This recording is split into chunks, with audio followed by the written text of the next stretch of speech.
बिछ गई सियासी विसात, खेला जा रहा है सियासी खेल, जारी है वार पलटवार। शह और मात के खेल में बनाई जा रही है रणनीति। कौन पड़ेगा किस पर भारी, ये कभी भी सिर्फ हस्तक्षेप.com पर अमलेंदु उपाध्याय के साथ।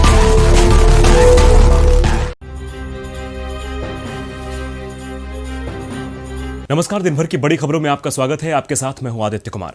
आज इस बुलेटिन में बात होगी जेईई मेन के लिए शामिल छात्रों का शिक्षा मंत्री का बयान की, उपसभापति के लिए बनने वाले विपक्षी गठबंधन की, जानेंगे कैसे होने वाले हैं बिहार विधानसभा के चुनाव, पश्चिम बंगाल चुनाव को लेकर क्या है सोनिया गांधी का मास्टर स्ट्रोक और यूपी में बीजेपी में क्यों छिड़ सकती है बगावत। साथ ही बात होगी मध्य प्रदेश में चल रही उठापटक की और आखिर में बात लोन मोरेटोरियम पर सुप्रीम कोर्ट में हो रही सुनवाई की। लेकिन तमाम बड़ी खबरों से पहले एक नजर सुर्खियों पर।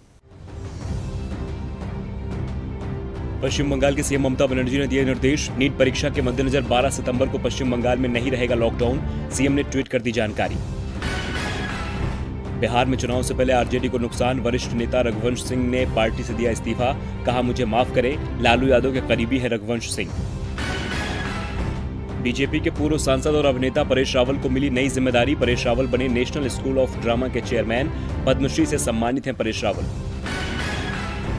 दिल्ली सरकार का बड़ा फैसला, दिल्ली में फीस बढ़ाने वाले सभी स्कूलों पर होगी कार्रवाई, केजरीवाल सरकार ने दिया आदेश। और हफ्ते के चौथे कारोबारी दिन बढ़त पर बंद हुआ शेयर बाजार, सेंसेक्स 646 अंक की बढ़त के साथ 38,840 अंक पर और निफ्टी 171 अंक की बढ़त के साथ 11,449 पर हुआ बंद। सुर्खियों के बाद अब बात आज की सबसे बड़ी खबर की। देश भर में 1 सितंबर से 6 सितंबर तक इंजीनियरिंग प्रवेश परीक्षा यानी कि जेईई मेन परीक्षा 2020 का आयोजन किया गया। लेकिन परीक्षा को लेकर बवाल भी जमकर हुआ, जिसके बाद अब परीक्षा के लिए पंजीकृत और सम्मिलित हुए उम्मीदवारों की संख्या की जानकारी सामने आई है। यह जानकारी खुद शिक्षा मंत्री रमेश पोखरियाल निशंक ने दी है। इस पर चर्चा के लिए हमारे साथ मौजूद है राजीव जी, लेकिन उससे पहले रिपोर्ट देखते हैं। सितंबर महीने की शुरुआत में 1 सितंबर से 6 सितंबर तक देश भर में इंजीनियरिंग प्रवेश परीक्षा जेईई मेन 2020 का आयोजन किया गया। पहले देश भर में परीक्षा को लेकर बवाल जारी रहा, फिर जैसे तैसे परीक्षा का आयोजन किया गया तो पूरी तरह से छात्र परीक्षा केंद्र पर पहुंचे ही नहीं। ये जानकारी दी है खुद शिक्षा मंत्री डॉक्टर रमेश पोखरियाल निशंक ने। जी हां, शिक्षा मंत्री निशंक ने कहा कि जेईई मेन परीक्षा के केवल 6.35 लाख छात्र ही शामिल हुए, जबकि 8,58,000 आवेदन किए गए थे। शिक्षा मंत्री ने जेईई मेन 2020 परीक्षा से संबंधित ये आंकड़े बीजेपी के राज्यसभा सांसद सुब्रमण्यम स्वामी द्वारा बुधवार 9 सितंबर को सोशल मीडिया पर जेईई मेन परीक्षा के लिए पंजीकृत और सम्मिलित हुए उम्मीदवारों की संख्या को लेकर किए गए आलोचनात्मक ट्वीट के जवाब में दिए। राज्यसभा सांसद ने ट्वीट करके कहा था कि 18 लाख प्रवेश पत्र डाउनलोड करने वाले उम्मीदवारों में से 8 लाख ही परीक्षा में शामिल हुए। साथ ही शिक्षा मंत्री ने पल्ला झाड़ते हुए कहा कि जेईई मेन परीक्षा का आयोजन साल में 2 बार किया जाता है। पिछली परीक्षा का आयोजन जनवरी में किया गया था। कई उम्मीदवार जो सितंबर परीक्षा में सम्मिलित नहीं हुए, उन्होंने जनवरी की परीक्षा में अच्छा प्रदर्शन किया होगा, इसलिए उन्हें इस परीक्षा में सम्मिलित होने की आवश्यकता महसूस नहीं हुई होगी। साथ ही ये भी कहा कि हमारी एनडीए की सरकार छात्र कल्याण और छात्र सुरक्षा के लिए हमेशा से ही दृढ़ रही है। हम हमेशा ही हमारे युवाओं के हित के लिए कार्य करते रहेंगे। अब ये तो परीक्षा ना देने वाले छात्रों की संख्या से अंदाजा लगाया जा सकता है कि एनडीए की सरकार छात्र कल्याण और छात्र सुरक्षा के लिए कितनी दृढ़ है। राजीव जी, ये पहले से ही माना जा रहा था कि स्वास्थ्य मुसीबत के बीच छात्र परीक्षा देने को तैयार नहीं है। सरकार जबरन उन्हें मजबूर कर रही है और आज शिक्षा मंत्री ने बताया कि 25% छात्र परीक्षा से दूर रहे। जो शामिल भी हुए वो इसलिए नहीं कि वो सरकार के फैसले का समर्थन कर रहे थे, बल्कि हालात ऐसे बना दिए गए थे कि परीक्षा देना उनकी मजबूरी थी। और अब सरकार स्कूल खोलने की तैयारी कर रही है। क्या सरकार को छात्रों की बिल्कुल भी चिंता नहीं है? जी आदित्य, सरकार तो हमेशा यही दावा करती है कि उसे छात्रों के उज्जवल भविष्य और स्वास्थ्य की चिंता है, लेकिन उसके दावों को उसके फैसले ही गलत साबित कर देते हैं। देश इस वक्त कितने मुश्किल दौर से गुजर रहा है, ये सरकार अच्छे से जानती है। इस वक्त किसी भी लोक कल्याणकारी सरकार को ऐसे फैसले लेने चाहिए जो इस मुश्किल वक्त में थोड़ी राहत दे। लेकिन आदित्य, आलम यह है कि सरकार जिसकी भलाई की बात करती है उसका भविष्य ही दांव पर लगा देती है। आप देखिए कि मजदूरों की हितैषी प्रत्याशी बनने वाली सरकार ने उन्हें एक झटके में बेघर और बेरोजगार करके दर दर भटकने को मजबूर कर दिया। अन्नदाताओं की भलाई करते हुए उन्हें कर्जदार बनने और औने पौने दामों में फसल बेचने को मजबूर किया। व्यापारियों की भलाई का दावा करते हुए ऐसा राहत पैकेज दिया जिससे छोटे कारोबारियों को कोई लाभ नहीं मिला और अब यही छल छात्रों के साथ भी हो रहा है। सरकार जो है वो छात्रों के एक साल बर्बाद होने की चिंता तो जरूर कर रही है, लेकिन सेहतमंद होने की बात नहीं कर रही है, क्योंकि इस महामारी के वक्त शुरुआती दिनों में ही सरकार ने लॉकडाउन कर दिया। लोगों के मन में उनकी सेहत का डर पैदा किया गया और उसके बाद जो कुछ हो रहा है, जो कुछ हुआ, उसे यहां बताने की जरूरत नहीं है, ये आप हम सब जानते हैं। लेकिन छात्र किसी भी विषम परिस्थिति में जेईई की परीक्षा दें, ये जिद सरकार की बनी रही। छात्रों ने भी मजबूरी में फॉर्म डाउनलोड किए और हजारों बच्चे अपनी बहुत ही मुश्किल से वो परीक्षा केंद्रों तक पहुंच सके, फिर भी लाखों बच्चे परीक्षा देने से वंचित रह गए। अब उन बच्चों का एक साल बर्बाद होने की जिम्मेदारी क्या सरकार लेगी? इसी तरह अब 9वीं से 12वीं तक के बच्चों के लिए स्कूल आने का विकल्प दे दिया गया है। आदित्य, सवाल ये है कि अगर बच्चे स्कूल जाने लगे और वहां सारी सावधानियों के बावजूद बीमारी का फैलाव हो गया, तो इसकी जिम्मेदारी बच्चों पर होगी या स्कूल पर होगी या सरकार इसके लिए आगे आएगी? सरकार न केवल बच्चों की बल्कि उनके परिजनों की और स्कूल के बाकी स्टाफ की जिंदगी को भी असुरक्षित कर रही है। यह रवैया बतलाता है कि सरकार को केवल अपनी जिद की परवाह है, छात्रों की तो बिल्कुल नहीं। धन्यवाद राजू जी तमाम जानकारी के लिए। अब रुक करते हैं अपनी अगली खबर का। राज्यसभा के उपसभापति चुनाव को लेकर सत्तारूढ़ एनडीए और विपक्षी पार्टियां आमने सामने आ गई हैं। विपक्ष किसी भी सूरत में एनडीए को वॉकओवर देने के मूड में नहीं है। कांग्रेस ने साफ कर दिया है कि विपक्ष संयुक्त रूप से अपना प्रत्याशी मैदान में उतारेगा और अब आरजेडी के दिग्गज पर भी दांव लगाने की तैयारी कर ली गई है। देखिए रिपोर्ट। लोकसभा में तो मोदी सरकार का दबदबा कायम है, लेकिन राज्यसभा में मामला अभी भी फंसा हुआ है। सरकार के पास अभी भी बहुमत नहीं है, लेकिन यूपीए की तुलना में जरूर उसे बढ़त मिली हुई है। 14 सितंबर को राज्यसभा में उपसभापति का चुनाव है और एनडीए की ओर से हरिवंश नारायण सिंह मैदान में उतर चुके हैं। दूसरी ओर मोदी सरकार को टक्कर देने के लिए समूचा विपक्ष एक साथ आ खड़ा हुआ है। आरजेडी सांसद मनोज झा विपक्ष की ओर से उम्मीदवार बनाए गए हैं। हालांकि पहले डीएमके के तिरुचि शिवा को उम्मीदवार बनाए जाने की बात कही जा रही थी, लेकिन अब मनोज झा के नाम पर मुहर लगा दी गई है। राज्यसभा उपसभापति पद का चुनाव संसद के मानसून सत्र के पहले दिन 14 सितंबर को होगा। ऐसे में नामांकन दाखिल करने की आखिरी तारीख 11 सितंबर है। राज्यसभा में विपक्ष के नेता गुलाम नबी आजाद, कांग्रेस के उपनेता आनंद शर्मा, राज्यसभा में कांग्रेस के chief whip Jairam Ramesh, TMC, left, DMK, आम आदमी पार्टी और कुछ दूसरे विपक्षी दलों के नेता मनोज झा के नामांकन के वक्त मौजूद रहेंगे। कांग्रेस पहले ही साफ कर चुकी थी कि राज्यसभा के उपसभापति चुनाव में वो एनडीए उम्मीदवार को निर्विरोध नहीं चुनने देगी। उसके बाद विपक्ष ने मनोज झा के रूप में संयुक्त उम्मीदवार उतारने का फैसला किया। दरअसल राज्यसभा के उपसभापति रहे हरिवंश नारायण सिंह का कार्यकाल इसी साल अप्रैल में खत्म हो चुका है। हरिवंश फिर से राज्यसभा के लिए चुन लिए गए हैं। ऐसे में उपसभापति का चुनाव दोबारा से होना है। अब यदि बात राज्यसभा के समीकरणों की करें तो राज्यसभा में कुल 245 सदस्य हैं और चुनाव जीतने के लिए 123 सदस्यों का समर्थन चाहिए। एनडीए के पास राज्यसभा में सबसे ज्यादा सीटें हैं। BJP 87, AIADMK 9, JDU 5, Akali Dal 3, LJP 1, BPF 1, RPI 1, NPF 1, MNF 1, NPP 1 और नामी सदस्य 7 को मिलाकर कुल 116 सदस्यों का समर्थन हासिल है। हालांकि राज्यसभा सीट जीतने के लिए अभी भी 7 सदस्यों के समर्थन की जरूरत है।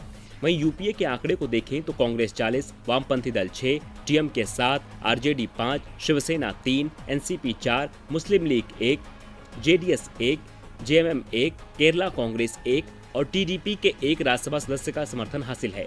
इन्हें मिलाकर कुल 70 का आंकड़ा पहुंचता है। ऐसे में गैर एनडीए और गैर यूपीए के दल ही सबसे अहम भूमिका में हैं, क्योंकि इनकी संख्या राज्यसभा में 68 है। इनमें आम आदमी पार्टी 3, टीएमसी 13, बीएसपी 4, बीजेडी 9, निर्दलीय 2, MDMK 1, PMK 1, Sapa 8, SDF 1, टीएमसीएम 1, TRS 7, YSR 6 और पीडीपी के 2 सदस्य शामिल हैं। ऐसे में विपक्षी पार्टियां मानसून सत्र से पहले एकजुट होकर अपनी राजनीतिक ताकत का एहसास कराकर भी बड़ा संदेश देना चाहती हैं। विपक्ष सरकार को घेरने की तैयारी कर रहा है तो बिहार विधानसभा चुनाव को लेकर भी तैयारी जोरों पर है।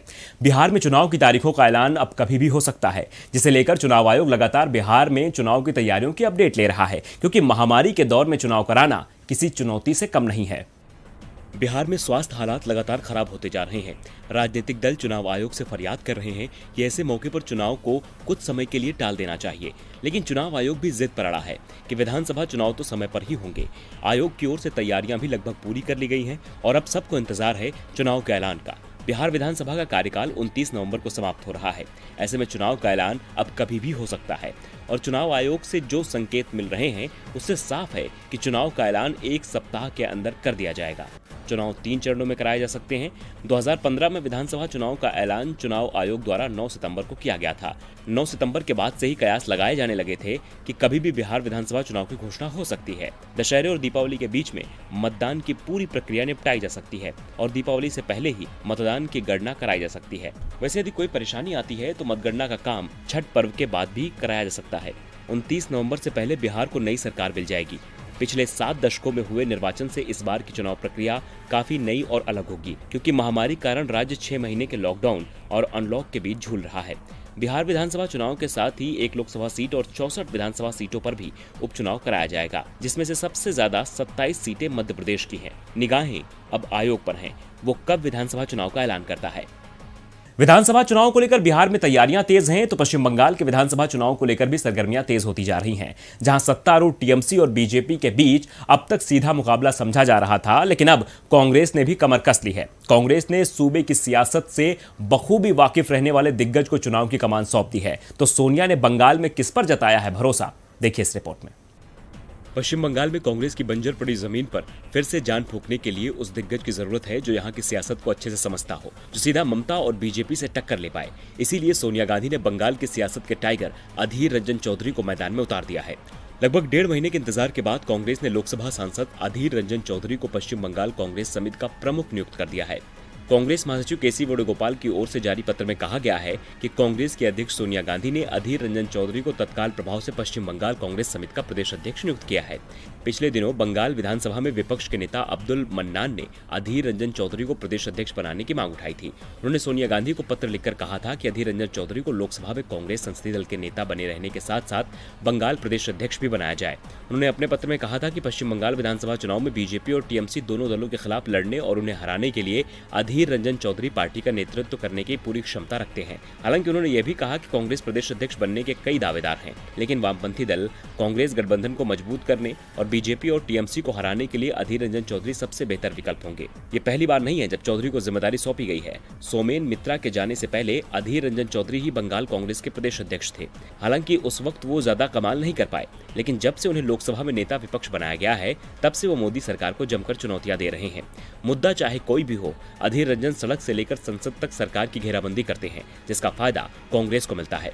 इसी तरह वो पश्चिम बंगाल में भी कांग्रेस के लिए तुरुप का इक्का साबित हो सकते हैं, क्योंकि वो ममता से लेकर मोदी की सियासत को अच्छे से समझते हैं। खैर, ये तो आने वाला वक्त ही बताएगा कि क्या चौधरी ममता और मोदी को कर पाएंगे चित। पश्चिम बंगाल में अगले साल चुनाव होने वाले हैं, लेकिन सभी पार्टियां अभी से ही जोर शोर से चुनाव की तैयारियों में जुट गई हैं। सभी की निगाहें सरकार बनाने पर हैं। वैसे निगाहें यूपी विधानसभा चुनाव पर भी पार्टियों की हैं। यहां चुनाव होने में अभी 1.5 साल का वक्त है, लेकिन उससे पहले राज्य में 8 विधानसभा सीटों पर होने वाले उपचुनाव को लेकर जोर आजमाइश हो रही है।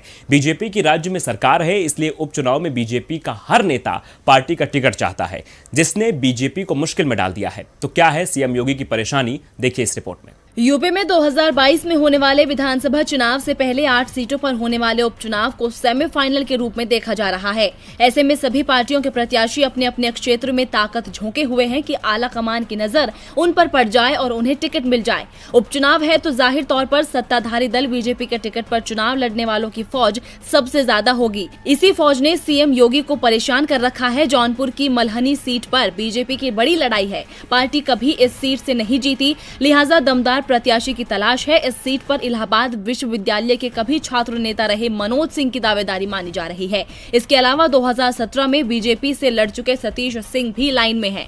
इतना ही नहीं, अब बीजेपी के सिपाही बने पाणिनी सिंह भी दावेदारों का सूची में है। प्रमोद यादव का नाम भी लिया जा रहा है। वहीं उन्नाव की बांगरमऊ सीट पर लगभग 20 लोगों के चुनाव लड़ने के लिए आवेदन किया है। देवरिया सीट को देखें तो यहां विधायक जनमेय सिंह के बेटे ने चुनाव लड़ने की प्रबल संभावना जताई है। बीजेपी के लिए दूसरी बड़ी चुनौती स्वार सीट है। इस पर भी उसे कभी जीत नहीं मिली है। आजम खान के बेटे अब्दुल्ला आजम का चुनाव रद्द होने से ये सीट खाली हुई है। टूंडला सीट पर बीजेपी से चुनाव लड़ने के लिए अभी तक 18 आवेदन आ चुके हैं। बुलंदशहर की सीट पर दावेदारों की लंबी फौज सामने आई है। घाटमपुर सीट से बीजेपी के टिकट पर चुनाव लड़ने के इच्छुक 15 से 20 लोगों के आवेदन जिला कमेटी को मिल चुके हैं। नौगांव में संगीता चौहान के लड़ने की संभावना ज्यादा है। बीजेपी के प्रवक्ता मनीष शुक्ला ने कहा कि पार्टी किस कार्यकर्ता को चुनाव लड़ाएगी ये हाईकमान तय करेगा। लेकिन प्रत्याशी का चयन पार्टी के लिए परेशानी का सबब है। इस टिकट बंटवारे से पार्टी में घमासान भी छिड़ सकता है, जो 2022 चुनाव के लिए मुश्किल खड़ी कर सकता है। उत्तर प्रदेश में बीजेपी मुश्किल में है कि किसे टिकट दें और किसे नहीं, लेकिन इससे बड़ी परेशानी तो बीजेपी के लिए मध्य प्रदेश में खड़ी हो चुकी है। मध्य प्रदेश में 27 विधानसभा सीटों पर उपचुनाव हैं और इन उपचुनाव पर बीजेपी और कांग्रेस का भविष्य टिका हुआ है।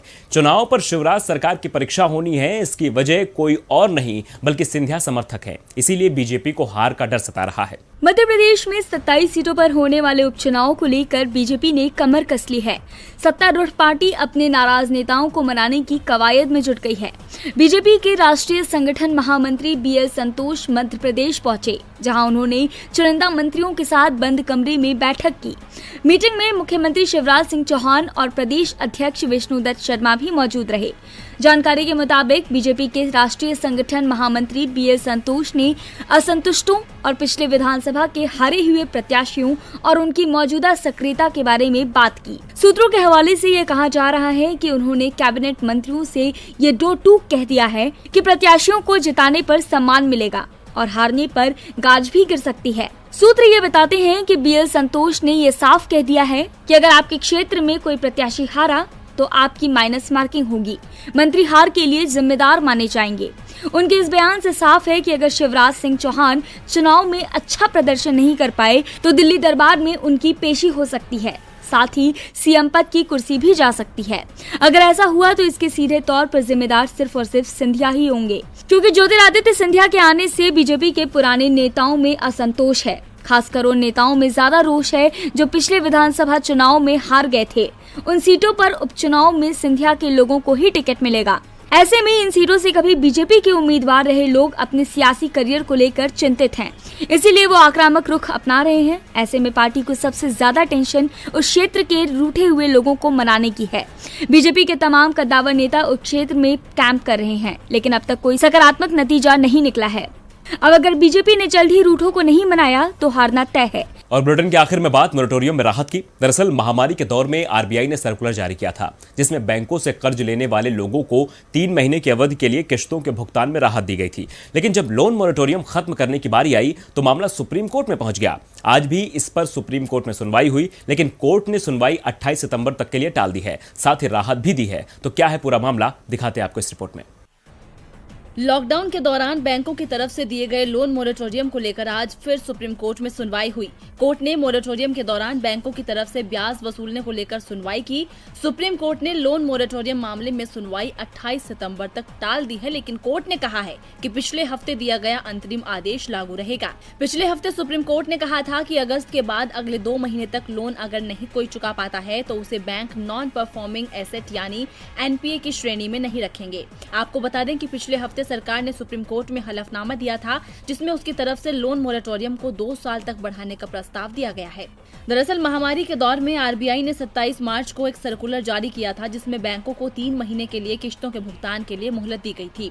22 मई को RBI ने 31 अगस्त तक के लिए 3 महीने की मोहलत की अवधि बढ़ाने की घोषणा की। नतीजतन EMI पर 6 महीने के लिए मोहलत मिल गई, लेकिन इस पर सुप्रीम कोर्ट में याचिका दाखिल कर कहा गया कि बैंक EMI पर मोहलत देने के साथ साथ ब्याज लगा रहे हैं, जो कि गैर कानूनी है।